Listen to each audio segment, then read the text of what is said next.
Hello everybody, this is like take 20 because I don't know how to start a video. I hope you are having a fantastic day today. I'm feeling quite sick today, but I decided I am going to record this video today. So here we are. My energy levels are going to drop off a cliff by the end of this, but I'm doing it. I'm doing it.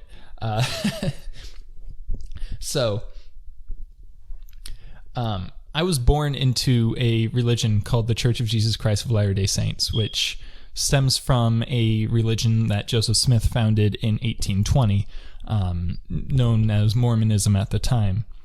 And I have this set of scriptures here, which was given to me when I was 8 years old, I think, for my birthday. Yep. And everybody within that religion has these same scriptures. There's the Bible in the front, both the Old and New Testament, King James Version, but with some edits by Joseph Smith. And then after that is the Book of Mormon, which is, for those who don't know, it's pretty similar to the Bible, but Joseph Smith wrote it rather than people thousands of years ago. After that is Doctrine and Covenants, which it's mostly just revelations from God to Joseph Smith. There's a bunch of other early church history things. And then there's the Pearl of Great Price, which is the shortest part, and it's the part I'm going to be talking about right now. Within it is the Book of Moses, the Book of Abraham, and then a small portion called Joseph Smith History, which is just Joseph Smith writing about his history within that church and all that. I'm going to be talking about the Book of Abraham right now. The story behind it is very funny. So at the time, Joseph Smith was saying that he knew how to translate Egyptian, which back then was huge. Nowadays, we know Egyptian because of the Rosetta Stone and all that. But back then, nobody knew Egyptian. And Joseph Smith was saying that he could translate it through the power of God. And this was very exciting to a lot of people. So I forget the exact way they obtained this, but they got an Egyptian papyri, an authentic one with real Egyptian that had authentic ancient origin. Somebody bought it. I can't remember if it's Joseph Smith himself or if some other members bought it and gifted it to him or something. I think I'm mixing some stories up, but what you need to know is they got this Egyptian papyri, and it was authentic. It's real. And then Joseph Smith took that Egyptian papyri and then translated it into the Book of Abraham, which is in here. And the Book of Abraham, it was written, as the story goes, it was written by Abraham, as in Abraham from the Bible, and it has some facsimiles in it that were in the papyri, and so on and so on. However, we actually still have access to that same Egyptian papyri, and nowadays we actually know Egyptian for real because of the Rosetta Stone and all that other stuff. We can translate Egyptian just like we can translate Spanish, Italian, all these other languages. We've solved the language when it wasn't solved back then. So we translated that papyri, and it doesn't match at all. Not even relevant. Not even remotely relevant. They were generic funerary scripts, had nothing to do with Abraham. And if you open up the beginning of the Book of Abraham, and I'll read it to you here just a sec.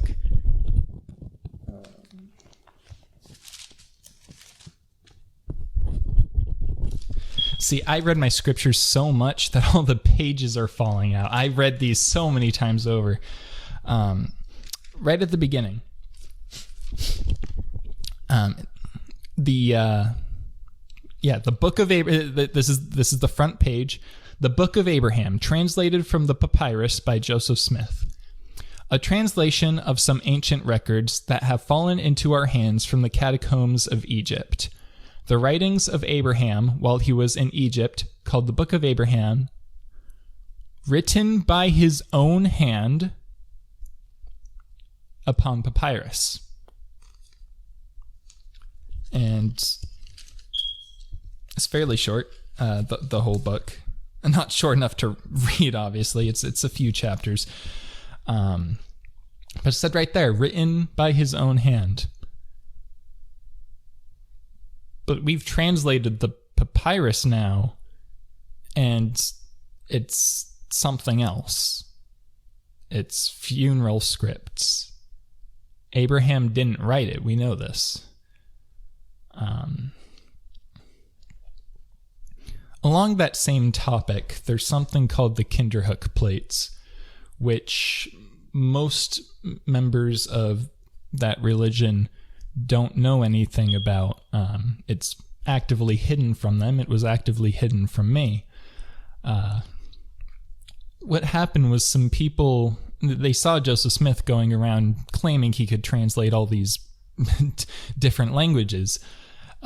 So they decided to play a prank on him. Some people just wanted to play a prank. Some people wanted to test his translation abilities. Whatever the reason, a bunch of dudes got together and made these fake metal plates. And I'll use magic video editing to show a picture of them in that general direction, maybe? Or maybe, I don't know, or maybe across the whole screen.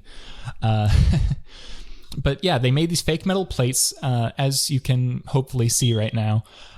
It's just a bunch of random scribbles. They're just making these fake plates, and then they buried them in the ground, and then later on they kind of held this digging expedition event, just kind of all as a show. And then some dude, he struck metal and was like, oh, hey, we found these ancient plates. And they also buried a skeleton next to it, if I remember right. They started like, oh wow, we found these plates. And then they brought them to Joseph Smith, and they're like, yo dude, we found these awesome plates here. This is super exciting. That is super exciting. You're just digging out there and you find these ancient plates. That's crazy. So they bring it to Joseph Smith, and they're like, yo, translate these. And Joseph Smith is like, oh yes. He takes the plates, and he's like, yo, that this was written by, did he say it's written by Ham or a descendant of Ham? I think it was a descendant of Ham, son of Abraham. I think that's what it was. And then he started pointing to various symbols on the plates. And he's like, yeah, this symbol means this symbol means this. How he did with many other things. But the plates weren't real. So, I mean, oops. After that, that church worked very, very hard to defend the Kinderhook plates, saying, no, these weren't faked. These really were of divine origin. And then they even hired 6 people, I think, so-called scientists, to test these plates and prove that, oh yeah, these are definitely ancient. There's absolutely no way these were made recently. Until like 100 years later, I think it was, when they pulled out even more scientist dudes to test the same plates again and come to the opposite conclusion. Oh, no, these were definitely made up. Let's not bring up the Kinderhook plates ever again. Just down the memory hole. Let's not talk about those. And they have tons and tons of books from back then, like proving, yeah, these plates were real. And then they do a full 180 once people start actually looking at it, like, no, they weren't.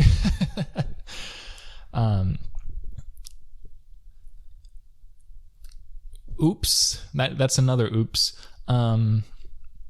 There's another person. This story's a lot simpler.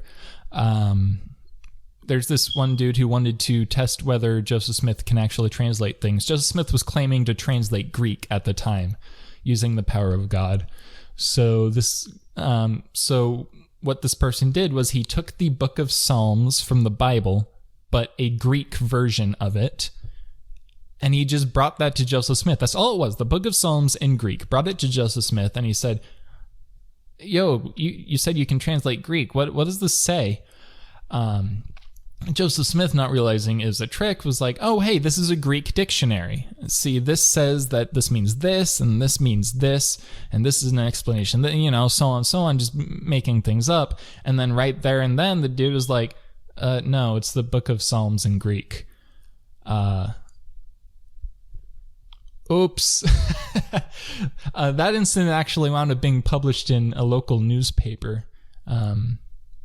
If I remember, yeah, I think I read it. I think I read the exact newspaper at some point. That was a while ago, about a year, I think. But another oops. Yeah,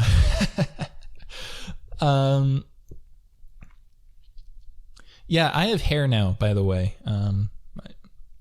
Money's kind of short, and I figured, cutting my hair all the time costs money. I could just not cut my hair and then not pay that money and then have more money so I can eat and not die. It's great. Another story within that religion that I was born and raised in. This is a story that, unlike the other things I already said, this is a story that nearly everybody in the religion will be very, very familiar with. Except the conclusion they were told is fairly hilarious, but I'll get to that. So for those who don't know, the Book of Mormon, the story behind that, this is a grossly reduced summary, but I don't want to spend too much time on it until maybe later. But essentially, Joseph Smith said that he found these ancient gold plates underground, and then God helped him with translating them, and then that became the Book of Mormon. So during this translation process, Joseph Smith would... nobody else was allowed to see the gold plates because they didn't exist, but we'll get to that later. Nobody else was allowed to see the plates, and he would have most of the time he'd be like sitting behind a curtain, and he would be reading the translation out loud, and he would have a scribe on the other side of the curtain writing it down on manuscript pages.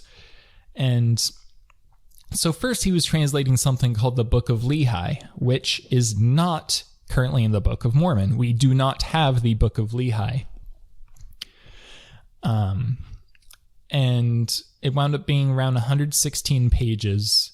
It's probably multiple books. Maybe it was only the Book of Lehi, I don't know. But there were 116 manuscript pages, which was a lot of stuff.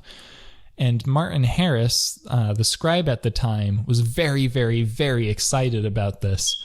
And he really wanted to show his family these manuscript pages. So he asked Joseph Smith, and the way the story goes is that Joseph Smith prayed and asked God, and God said no. And then Martin Harris said, okay, but I really want to. And then Joseph Smith said, okay, fine, I'll ask again. So then he prayed to God again, and God said no.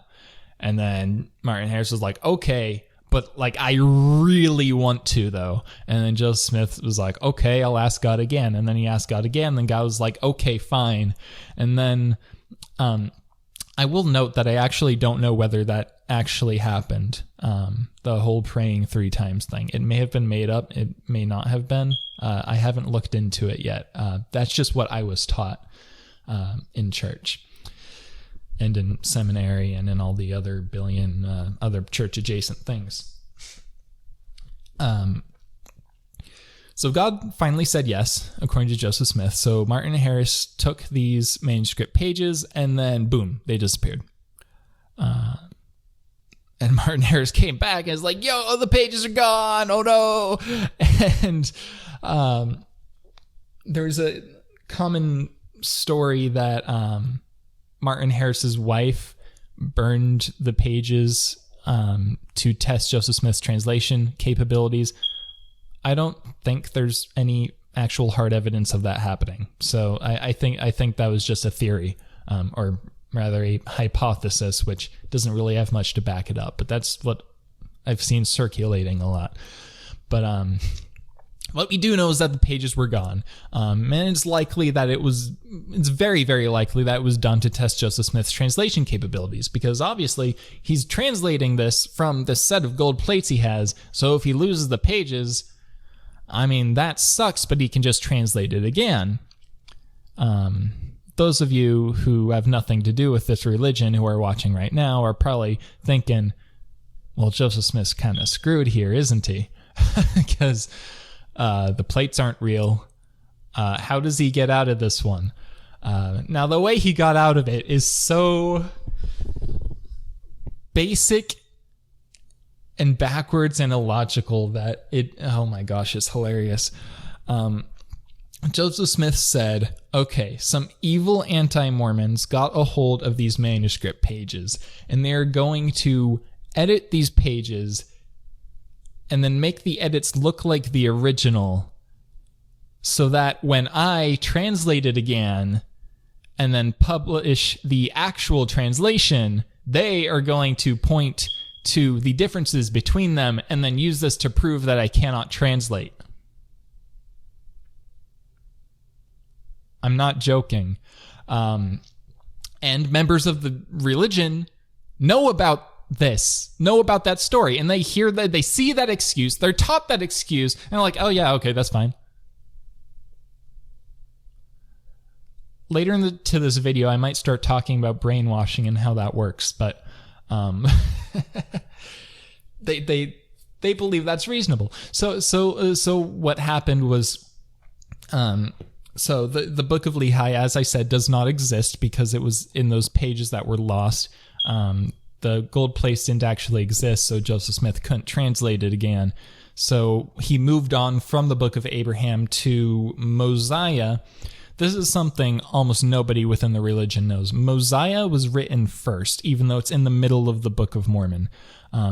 Joseph Smith started with Mosiah and then went all the way to the end of the Book of Mormon, which is Moroni. And then after Moroni was finished, he looped back to First Nephi, which is the first book in the Book of Mormon. And Nephi is the son of Lehi. And then he wrote books all the way up until Words of Mormon, which is before Mosiah again. So if you kind of like cut the deck with the Book of Mormon, like just split it between Words of Mormon and Mosiah and swap the two, that's the actual order it was translated in. And right at the beginning of the Book of Mormon, First Nephi, one of the first things that happens is Nephi says, yo, my dad Lehi wrote these super cool plates, but for some reason, I don't know why, but God told me to write exactly the same things he's writing. Oh, but since I'm a different person, they might be pretty different from what he wrote, but it's, whatever. I'm not making this up. That's actually that's what it says. Yeah, it's wild. Wild.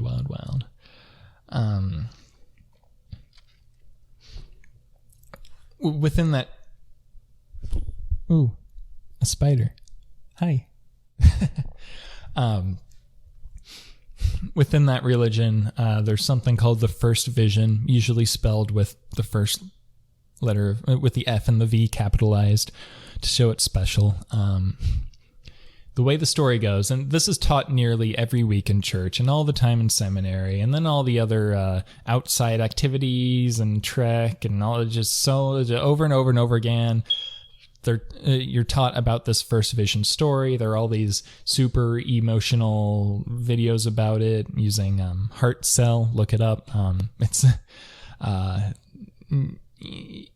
a way to inspire emotions from people, essentially. It's a company that does that specifically for whatever. I'm babbling.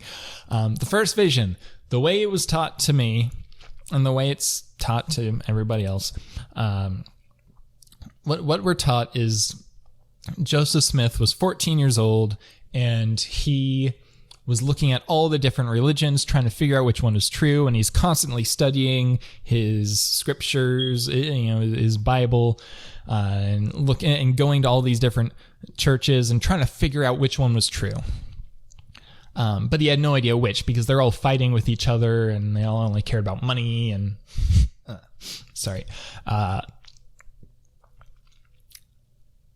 and so on and so on. So one day, Joseph Smith opened up his Bible to James 1:5, if I remember right, and it said, "He who lacks wisdom, let him ask of God, who giveth to all men liberally, and upbraideth not, and it shall be given him."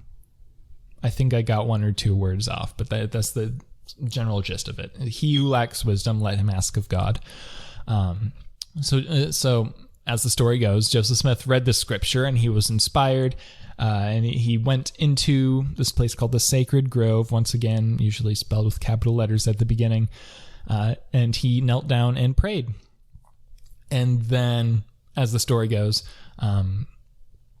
he was attacked by Satan. He felt a darkness and he almost died right then and there. But then suddenly there's a pillar of light exceeding the brightness of the sun. And then two personages came down who looked exactly like each other. One was God, one was Jesus Christ. And God pointed to Jesus and said, "This is my beloved son, hear him." And then Jesus basically said, "Yeah, none of the religions are true. You need to start your own." And then after that, Joseph Smith went home and he told his family and he started telling all these other people, "Yo, I just met God and Jesus." And then all the other religions got super mad at him and they started persecuting him and, publishing angry newspapers about him and trying to, driving him out of town, yelling at him and screaming and preaching specifically against him in their own churches. And this is how the story goes. Hold on.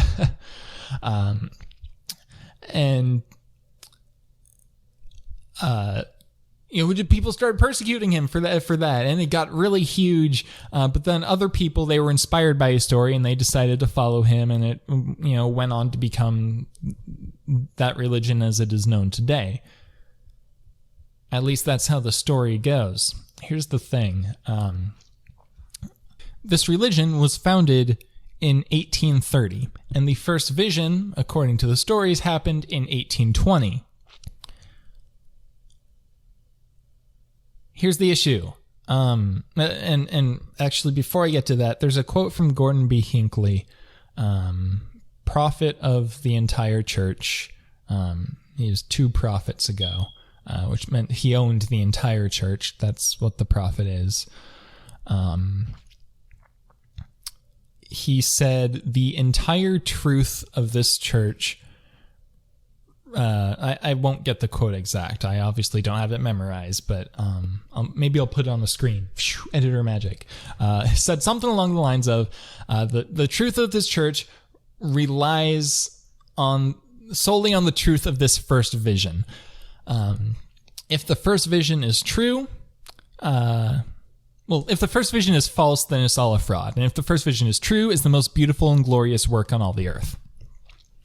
Which I agree with. If the first vision actually happened, that's crazy. And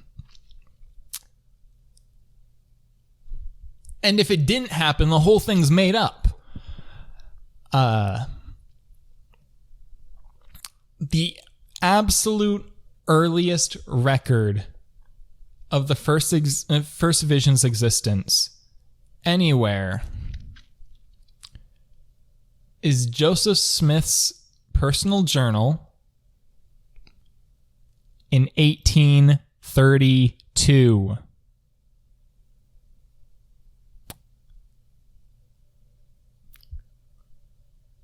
No newspapers talked about the first vision. Martin Harris, Sidney Rigdon never once mentioned the first vision.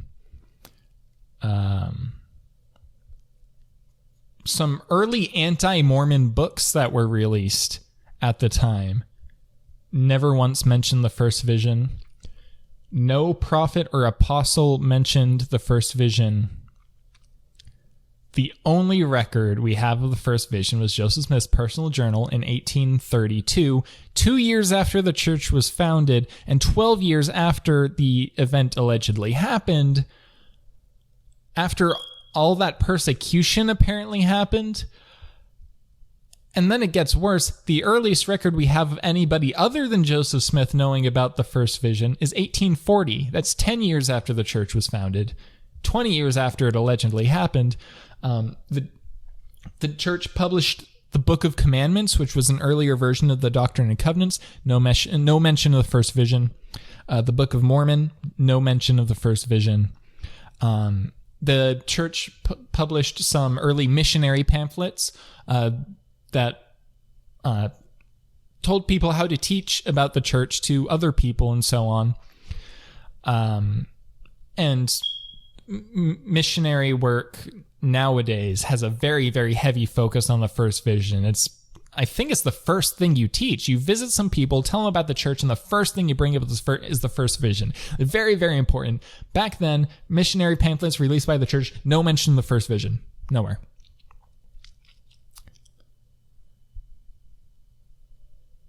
There are all these places where the first vision should have been mentioned if it existed. It wasn't mentioned anywhere.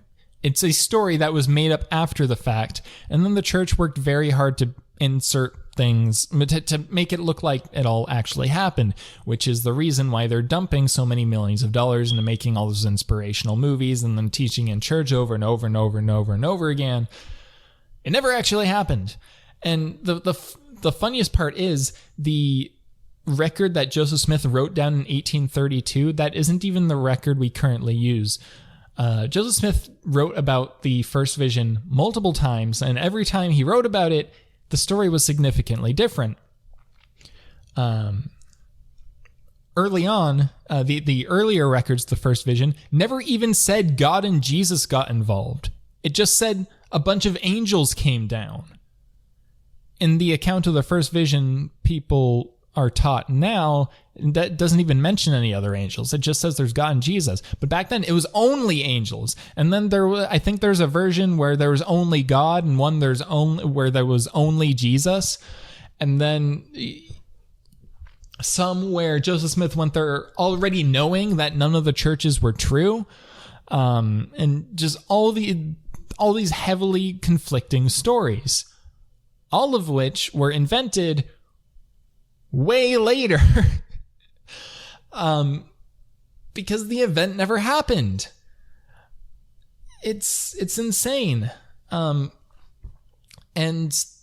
the people within that religion don't know about it because they are taught since birth completely contradictory things. And then they're taught over and over and over again, do not look for signs. Do not look for evidence. There are stories within the scriptures about people looking for signs of God and then getting brutally killed or murdered over it. Like, I think it was Korihor.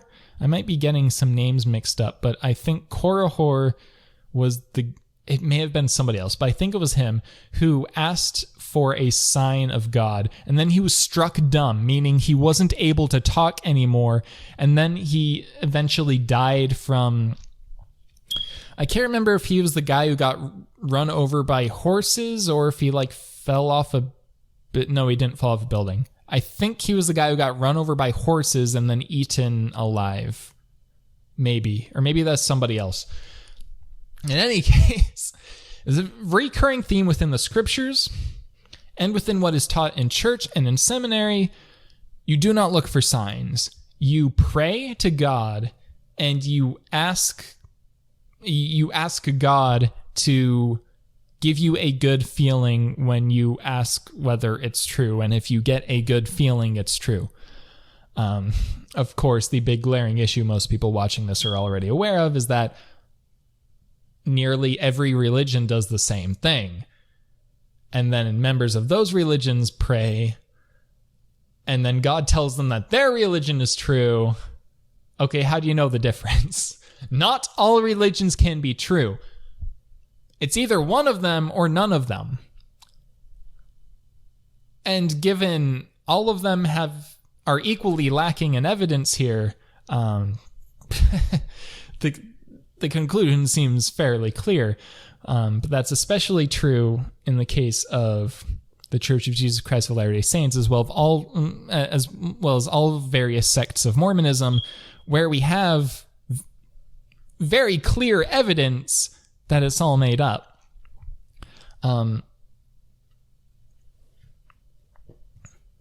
What else is there to say? I mean, I could keep going. I could talk about how the early Mormons had a mass genocide of the Native Americans. I can talk about how black people were banned from the temple as well as getting into heaven up until 1978. Yes, that's very recent. And it's crazy. A lot of current members of the church, of that church, have no idea that ever happened. They don't know that black people were not allowed to get the priesthood until 1978. They don't know that Brigham Young is the reason Utah was a slave state in the Civil War. They don't know that the early Mormons were abducting Native American children from their families and putting them into concentration camps to teach them the gospel in an attempt to make their skin brighter. Because back then, and this is also taught in I should clarify, the Book of Mormon has been edited many, many thousands of times over the years. Members of the church don't know this. It's been edited literally thousands of times. I can't remember what year the latest edits happened. It was in the late 1900s, I think. But I forgot what I was saying. All right. Even the scriptures talk about this a bit. Back then, it was believed that having dark skin is a curse from God, and that is a curse given to people who were sinners in the premortal life. People within Mormonism believe, and by the way, Mormonism is the correct term. Members of the Church of Jesus Christ of Latter-day Saints will scream at you for saying Mormonism. Mormonism refers to multiple religions, including the Church of Jesus Christ of Latter-day Saints. It is a correct term. It's an objectively correct term. The reason that the reason the prophet recently tried to make the term essentially a bad word is because they're trying to make you forget that there are dozens of other religions within Mormonism. But anyway, they believe that if you were a sinner, they believe in the premortal life, which was life before our current mortal life. And they believe that if you were a sinner back then, you would be born with black skin or handicapped. So if you see somebody with black skin, you'd know, oh, that person's a sinner. Which is disgusting. And if it was a true church inspired by God, they would know, yeah, that's not cool, but it's all made up. And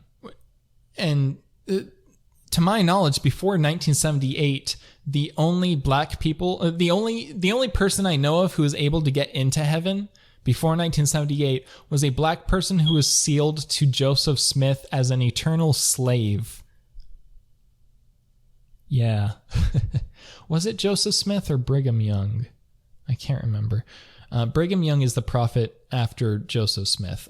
He took the church over after Joseph Smith died. Joseph Smith marked Joseph Smith III, his son, as the next heir of the church. And then Sidney Rigdon was the first counselor, so he was also supposed to take it over. So there's kind of this clash between those two over who's actually supposed to take it over. They both kind of had equal reasoning too. But then Brigham Young took it over instead because he was just some random apostle, but he had control over what was essentially the Gestapo for the Mormons, the Danites. If Brigham Young wanted a person to just disappear, be killed, it would happen to him. And he had Porter Rockwell as his destroying angel and, so on. Brigham Young was a very powerful and very scary man, and he took the church over by force. And that branch of Mormonism is what is now known as the Church of Jesus Christ of Latter-day Saints. And you'll notice the name has a hyphen. If you remove the hyphen and then capitalize the D in day, that's actually a different religion. They had to do that for legal reasons. The one without the hyphen, the one with the actual original name of the church and all that, I think that was Sidney Rigdon's branch. It may have been Joseph Smith III's, or maybe even somebody else's entirely. I can't remember. But yeah, that happened. God, gosh. The Church of Jesus Christ of Latter-day Saints worked together quite a bit with the Nazis back in World War II, because the Nazis were fighting. They were driving out many, many different religions, but the Church of Jesus Christ of Latter-day Saints really wanted that tithing money to keep rolling in. So they worked with the Nazis to kind of come to an agreement, and my memory's so bad on this topic, but I think I recall they even I think they excommunicated somebody for speaking against the Nazis or something like that. I can't remember very well. Maybe I'll put some more info in a pinned comment. And by the way, if I say anything wrong in this video on accident, I'll try to list it in the pinned comment. And if anybody notices anything in this video that's incorrect, please call me out on it. I'm going purely off of memory by here. I don't have a script. But I've studied these things for thousands of hours just in the past year. So even though my memory is awful, I can remember a decent amount of it. Let's see, what else is there? How long has this been going on for? 45 minutes. I've talked a lot about that religion's history. How about what it is nowadays? Members of that church currently are taught that it is the fastest growing religion on the entire planet. That is not true. They are currently having a membership crisis. They're lying about their membership numbers. They've reported 17 million members. The actual number is 5 to 5.5 million or so. As a proof of concept of that, I'm still being counted as a member, despite having left over a year ago. I've been trying very, very hard to get my records removed. They won't let me because they have a whole army of lawyers behind it. If I eventually manage to pull it off, cool, I decrease their numbers by 1. Obviously, most people are not going to want to go through this. I've kind of given up, and I've tried so hard. Yeah, the membership statistics are lied. The actual number of active members is around 5 to 6 million. And it's dropping. The only reason it's currently somewhat stable is because I'm just going to start calling y'all Mormons for simplicity. You are technically Mormons. You are members of a church within Mormonism. Anyway, what was I saying? Members within that church, Mormons, some of the Mormons within the Church of Jesus Christ of Latter-day Saints, whatever, are taught to push out as many babies as possible. They're said, that's the first commandment God ever gave, to multiply and replenish the earth, which actually isn't true. The first commandment he gave was to not eat the fruit, but then he kind of made them eat it anyway, but that's kind of a different story. This isn't supposed to be about the Bible.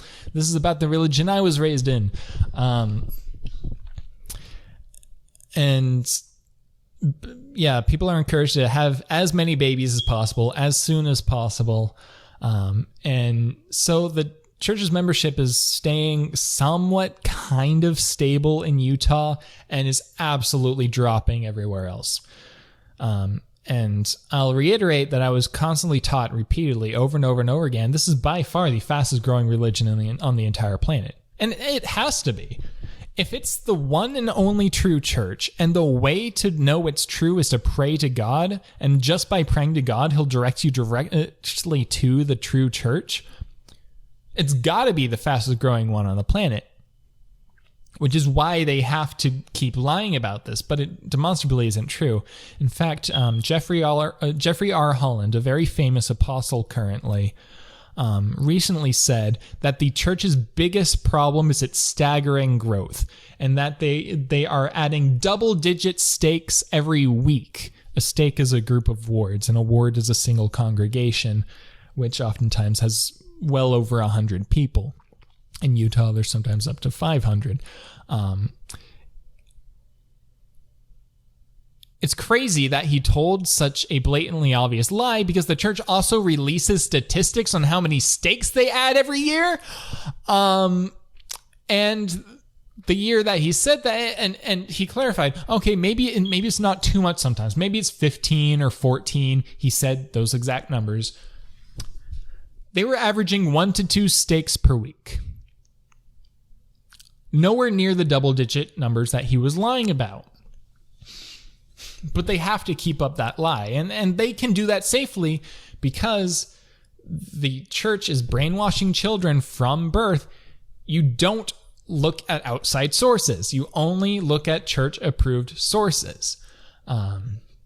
Even when you're a baby, you are in nursery singing these songs. Follow the prophet, follow the prophet, follow the prophet, he knows the way. Follow the prophet, follow the prophet, follow the prophet, he knows the way. One of the main parts of brainwashing is repetition, and just look at that song. It's just that over and over again. And they have children singing that because when you're young, they can, when you're that young, that's when you're learning how to think. So that church targets them at that age to influence the way they think, so that instead of developing logic, they develop whatever the church wants them to develop, which is follow the prophet. Only read church-approved sources. And if anything makes you feel uncomfortable, that's the Holy Spirit warning you that Satan's around and Satan's going to try to trick you. So on and so on and so on. Working so hard to teach you from birth, do not look at any evidence. I was fairly immune to most of the brainwashing. I didn't realize the brainwashing was happening, but I was fairly immune to most of it because I have autism, a kind of a fairly severe brand of it. The brainwashing still impacted me, just in very different ways. I was still somewhat logical, unlike most people, but I was also very trusting, which would make sense if you were in my position. Most people don't just walk around and then think, oh, hey, what if literally every person I've ever met in my entire life is simultaneously lying to me? Most people don't think that. That's kind of a weird thing to think, despite the fact that it actually was true. So I never... If anybody, and now Utah's very sheltered, including the public schools even. They have church within school. It's called seminary. They get around the law with that by having the church buy a tiny square of land right next to the school's property and then plop their seminary building there. And then on your school schedule, you can have church seminary written down there. So you go to church during school. So much for separation of church and state, am I right? But, what was I getting at? My memory's horrible. For those who don't know, I have some fairly severe memory disorders, and they're getting worse with every passing moment. Every year, I every month, every week, every day, I look and I realize I can't remember things quite as well as I could. Long-term memory is mostly somewhat fine, except a lot of memories have been kind of deleted because... Oh, I remember what I was talking about now. Autism, right. I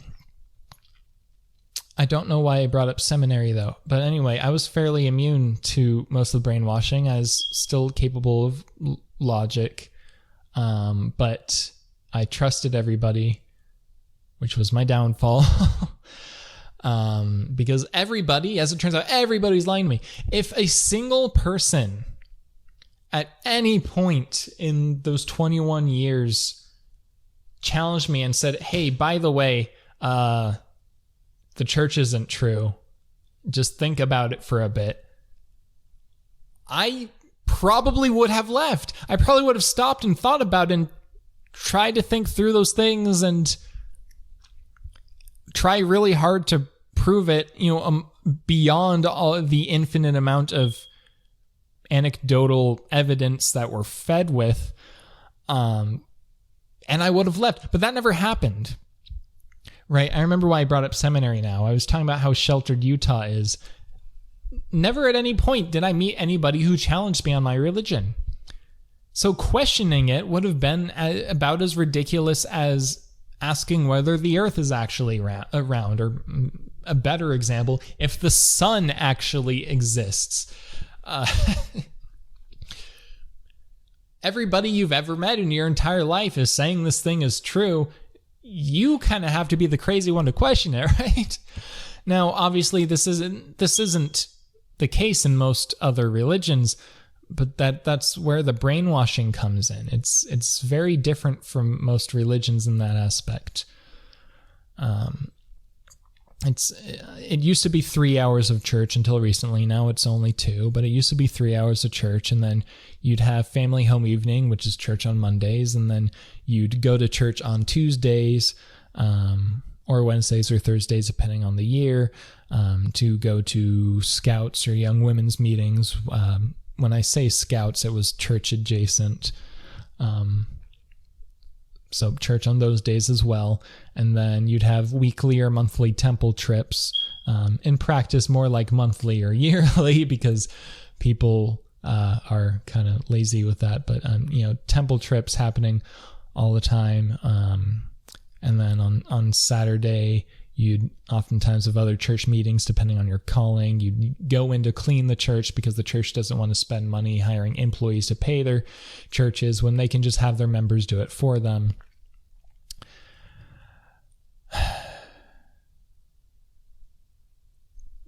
When you're in that church, your whole life is that church.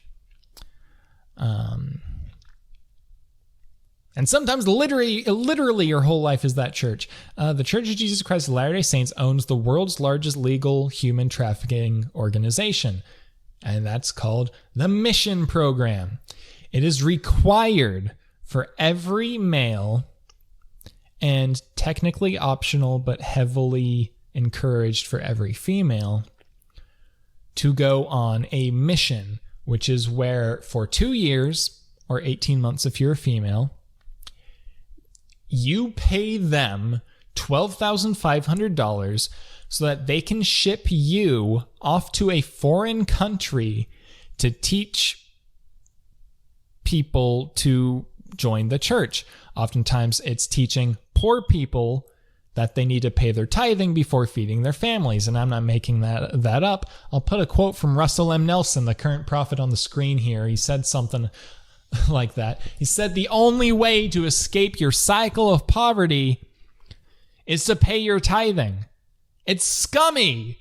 They're going around, they're targeting poor people because they know that those people are the ones who don't have internet access and are therefore most likely to pay. And as a result, the richest church on the entire planet is the Church of Jesus Christ of Latter-day Saints. And remember earlier when I said the church is constantly teaching that they're the fastest growing one on the planet when they're actually plummeting far faster than most religions? Same thing is true here. We're constantly taught that the church is poor and they're in desperate need of money to be able to establish the one true church on the earth and save people and bring them to heaven. They're the richest church on the planet. $255 billion. And a lot of that, over $100 billion of it, is in an investment fund where they're gambling it all in the stock market to make even more money. They invested in GameStop. It's absolutely ridiculous. But none of the members know this. It's all hidden from them.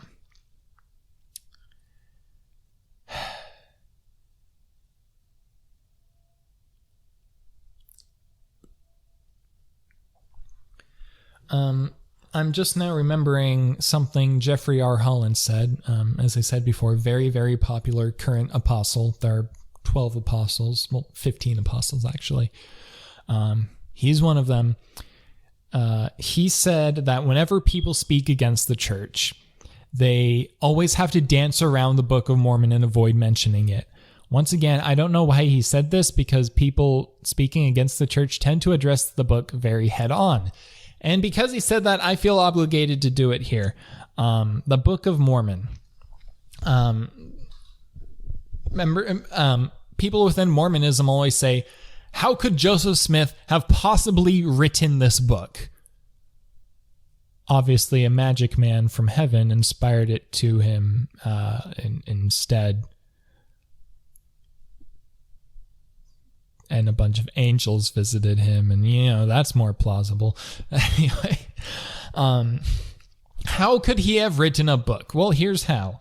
Right in the beginning of the Book of Mormon, you get a story called the Tree of Life. Very, very popular story. Every person within Mormonism will know about it because it's constantly taught.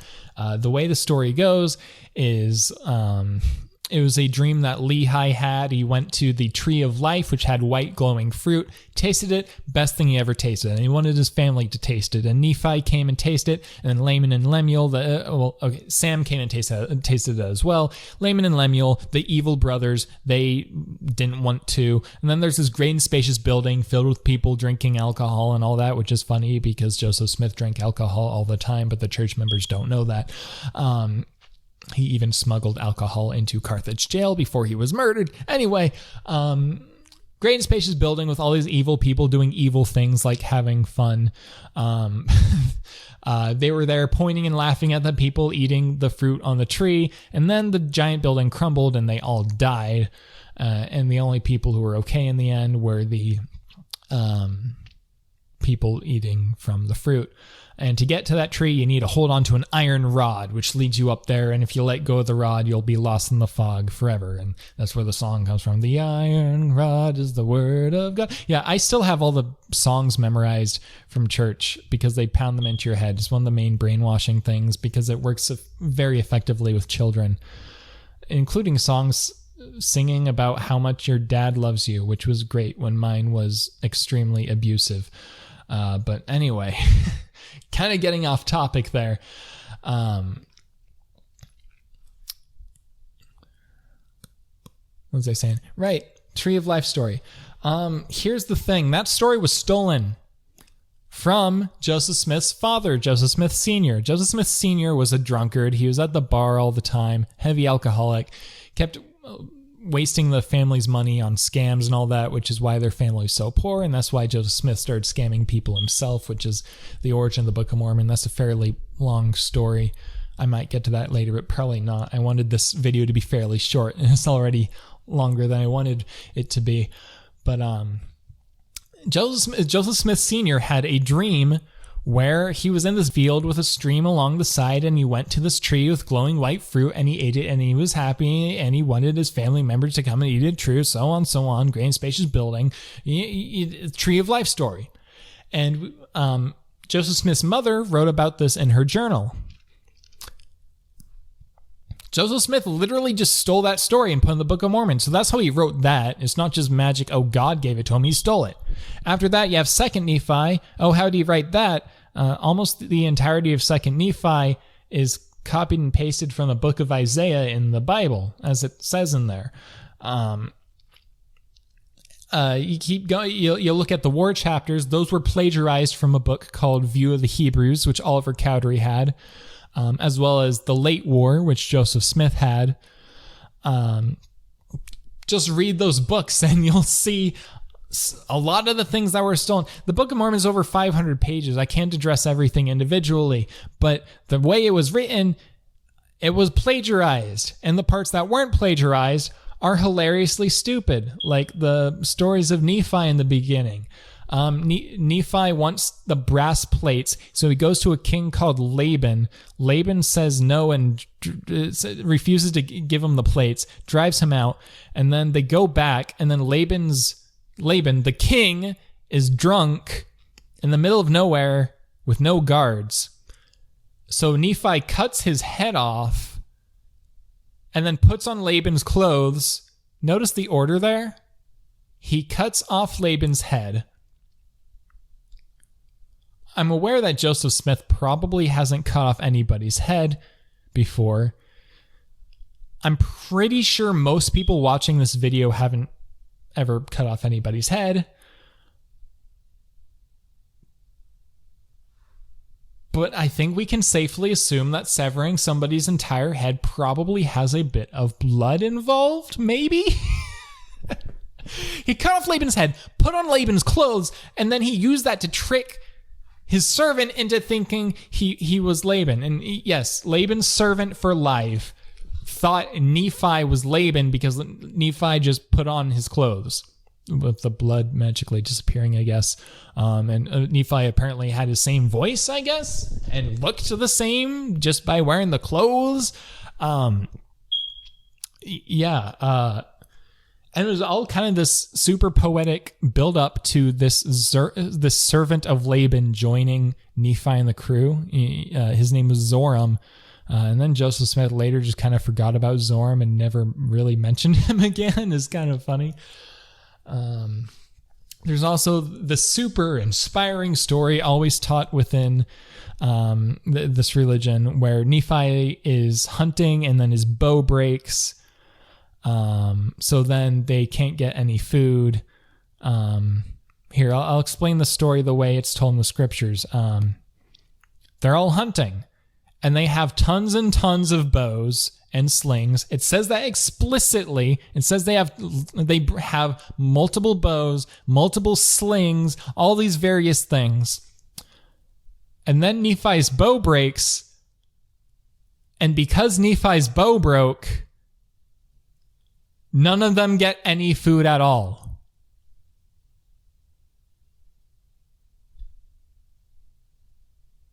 Because Joseph Smith was just reading this book out loud and having somebody else write it down. Joseph forgot that he just barely gave everybody else bows and slings. So Nephi's bow breaks, and suddenly people can't get... suddenly they have no food for some reason. And by the way, Nephi's bow is made of steel, which didn't exist in America back then. Oops. So then Nephi makes a new bow, and then he makes new arrows with some sticks, because apparently when his bow broke, all of his arrows just kinda broke or disappeared or something. Who knows? He had to make new arrows for some reason. And then afterwards, suddenly his whole family had bows and slings again. And they were able to have tons of food and have a feast. That makes sense. No problems here. Just wait until I start talking about the wooden submarines. The 600 BC wooden submarines. Or was it before 600 BC? I can't remember. Nephi and stuff was 600 BC. I think the wooden submarines were they before that? I can't remember. I need the bathroom. Woo.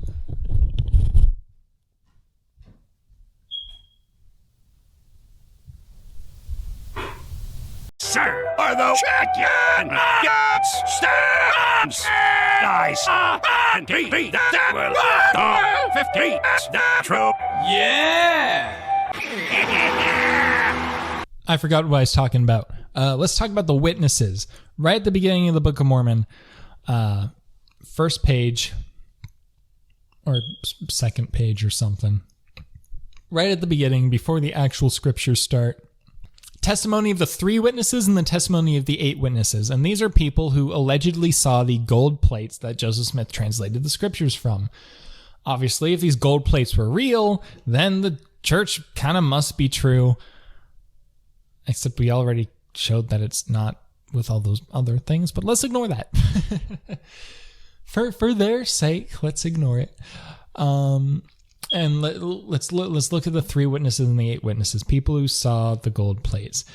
members of this church will commonly throw those out and flaunt them around and be like, yo, all these, a ton of these witnesses were excommunicated from the church, but despite being excommunicated, they still stood by their testimony until they died. No, they didn't. No, they didn't.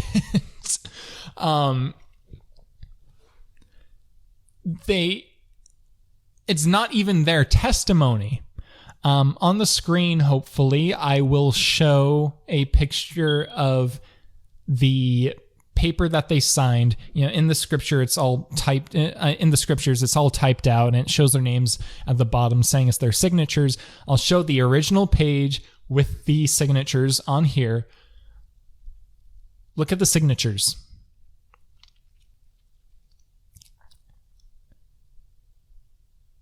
Yeah.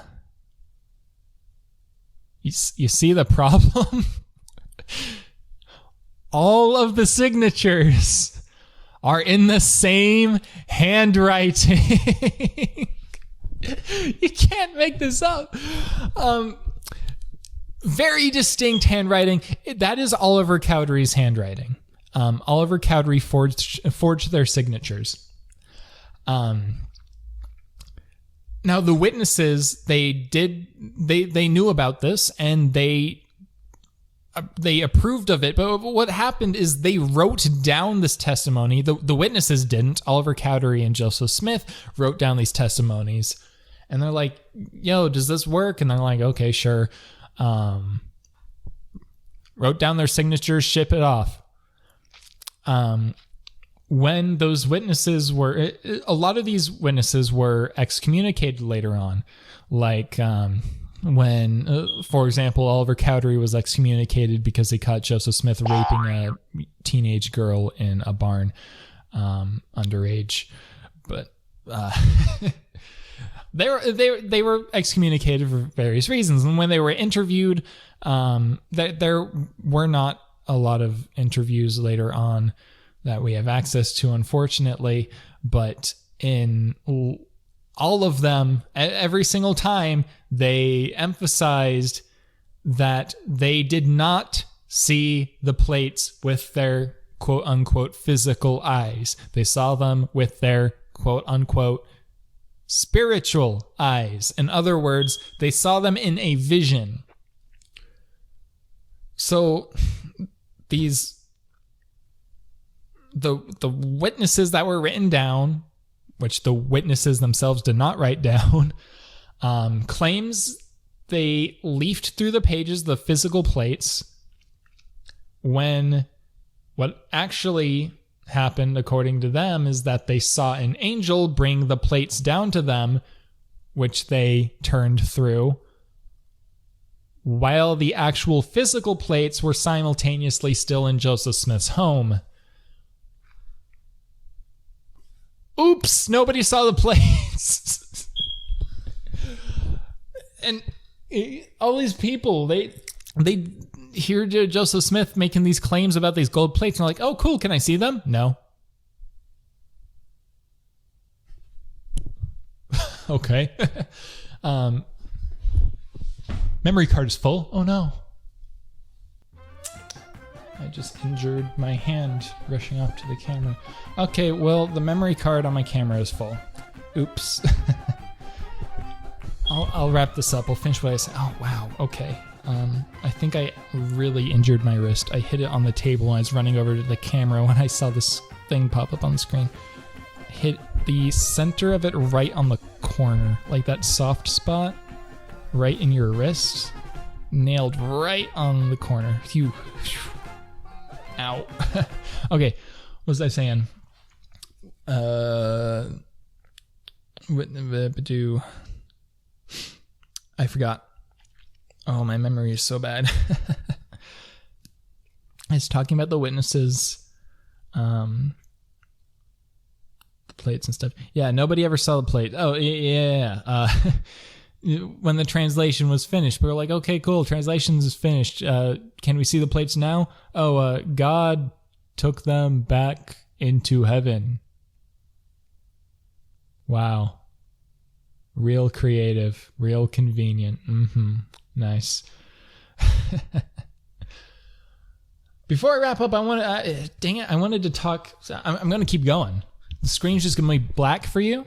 It's not going to show anything, but I'm going to keep going just for a little bit longer. I want to talk about the current prophets and apostles of that church. Twice per year, there's something called General Conference, which is 10 hours where every member has to sit and watch on TV a conference where the prophets and apostles give some talks that were oftentimes written down for them. But a lot of times they're written themselves. Russell M. Nelson, in one of his talks, told a story about when he was on an airplane, and he was on the plane and one of the engines burst into flames, and the flames spread to the rest of the plane and then to the other engine, and everybody was screaming, and then the plane entered a death spiral. That was my camera beeping. I think it's turning off, which is fine. The plane entered a death spiral. Can you stop beeping? Just auto power off. Do the thing you're talking about. It's not going to stop beeping. What is that beep? That's from the camera? That was loud. That scared me. Okay, whatever. The plane entered a death spiral and it was on fire, but apparently the death spiral extinguished the flames somehow, and then they had to take an emergency landing in a farmer's field. Well, here's the issue. Russell M. Nelson, the current prophet, owner of the entire church, corporation, everything, he told that story multiple times and the details were different every time. And here's the thing. When something catastrophic like that happens on an airplane, it's legally required that it be reported. And people knew this, so they're like, okay, cool, let's look into this. In one of the other times when Russell Nelson told the story, he said the exact flight he was on. He said the exact date and where it was coming from, going to, and people found the reports of that airplane catastrophe. My memory's not the best, but if I remember right, what happened is the airplane was flying. One of the engines was having a bit of trouble. So, something was a bit off. So to be cautious, they took a cautionary, is cautionary a word? I'm going to pretend it's a word. Cautionary landing at an airport. Not a farmer's field. There was no fire, and there definitely was no death spiral. It was all made up. He's just lying over the pulpit. That's him lying. We already talked about Jeffrey R. Holland lying. I could talk about even more stuff, like how, there's Oakes lying about how he wasn't a president of, how he wasn't aware of the electroshock therapy going on in BYU to cure gay people of their gayness. He was aware of it, and we have a signed letter signed by him proving he was aware of it. Gosh, there's so much more. But the camera's off now, so it's kind of awkward. Oh, wow. Okay, my wrist is really swelling. Oh, wow.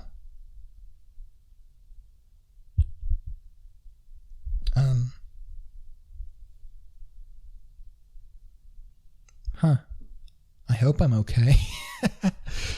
Ow. Okay.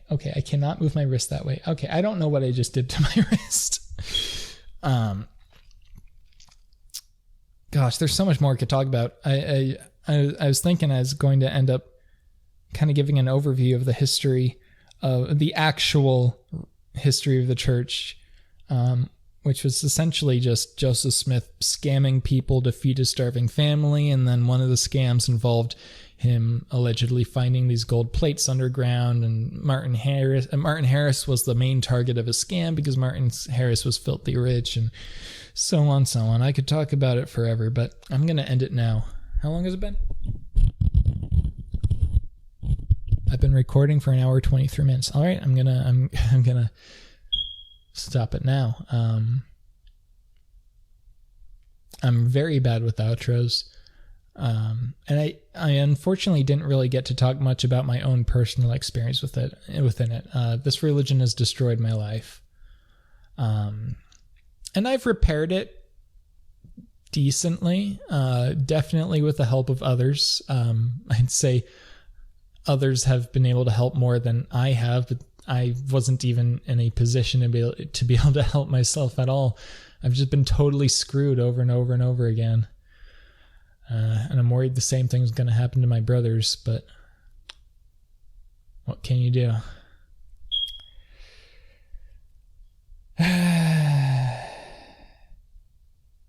Just be nice to people, man.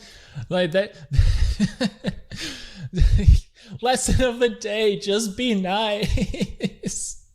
Why does everybody have to just... I don't know. Just be nice. Just be good to people. Just don't be lame. Life advice from Daniel. We'll modernize it a bit. Don't be cringe, man. Whatever. Hope you all have a good day. And of course, if you have any questions at all, I know so much about the topic of Mormonism, far more than any person should ever have to know. It kind of sucks. The whole story is hilarious, though. There's so much I could talk about. But yeah, any questions at all, like, please ask any questions you have and I'll answer them. And with that, have a fantastic whatever span of time in which you're fine with being fantastic in. And goodbye. Woo.